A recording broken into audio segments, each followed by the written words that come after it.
Olá pessoal, iremos falar do Estado Novo, um dos períodos relacionado à Era Vargas.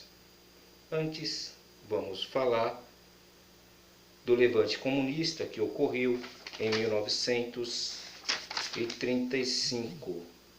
Em novembro de 1935, os comunistas, agrupados em torno da Aliança Nacional Libertadora, iniciaram um levante militar no Rio Grande do Norte, com desdobramentos em Pernambuco e no Rio de Janeiro. O líder do movimento era Luiz Carlos Prestes.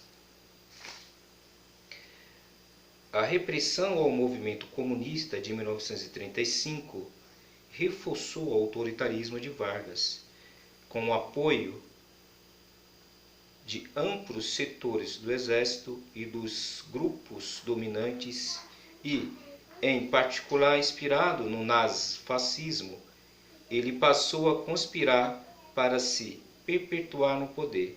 A situação internacional favorecia a solução autoritária.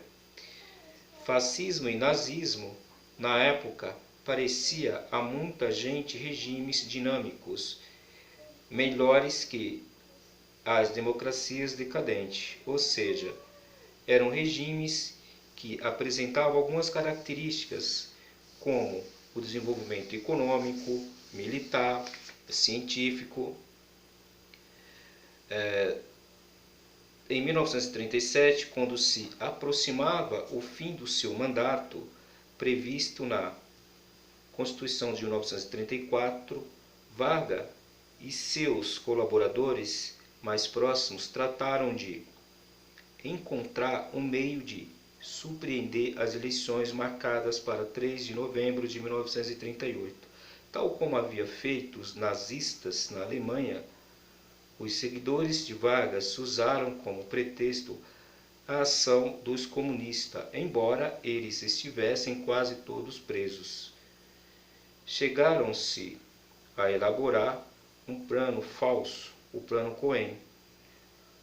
O nome Cohen era o nome de um judeu comunista.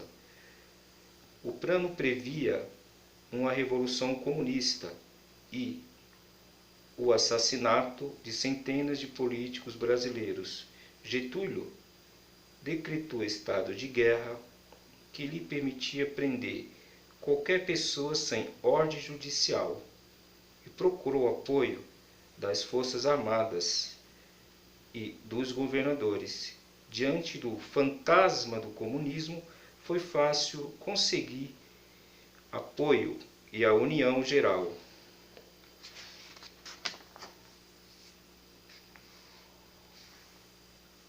Poucos foram contrários à ideia de Vargas, como o governador paulista Armando de Sales Oliveira, que julgava possível afastar o comunismo sem cancelar as eleições. Getúlio tinha tanta certeza do sucesso do golpe que seu ministro da Justiça, Francisco Campos, já redigia em segredo uma nova Constituição. Com apoio militar, o golpe decretou-se em 10 de novembro de 1937. Sem resistências, Getúlio apresentou aos ministros a nova Constituição que instaurava o Estado Novo. Ela concentrava todos os poderes nas mãos do presidente e confirmava a ditadura. O presidente podia dissolver o Congresso e expedir decretos-leis, os partidos eram extintos, ficava abolida a liberdade de expressão e passava a vigorar a censura prévia. Interventores passavam a governar os estados, ou seja, os governadores dos estados deixaram de existir. Esses interventores eram homens, pessoas indicadas, pessoas da confiança do Getúlio Vargas. instituía-se a pena de morte no Brasil. Bom, acho que a partir de agora, né, nós temos uma ideia de como se iniciou o Estado Novo, né? Então tudo partiu de um golpe elaborado por um dos homens de confiança do Vargas, né? Ele era um general do exército, trabalhava no serviço de inteligência e ele acabou elaborando esse plano, né? Então, o Olímpio Mourão, filho, que foi o responsável pela elaboração do plano, ele acabou usando o nome de um dos comunistas, que era um judeu, e divulgou isso, né, nos meios de comunicações, através das rádios, jornal. É uma forma, né, de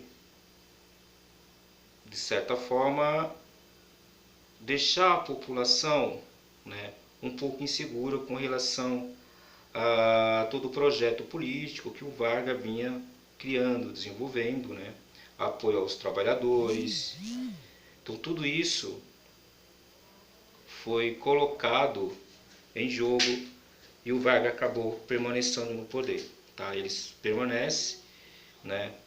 O fim do mandato dele acaba acontecendo em 1945 e assim o Vargas está uma ditadura no Brasil. Tá?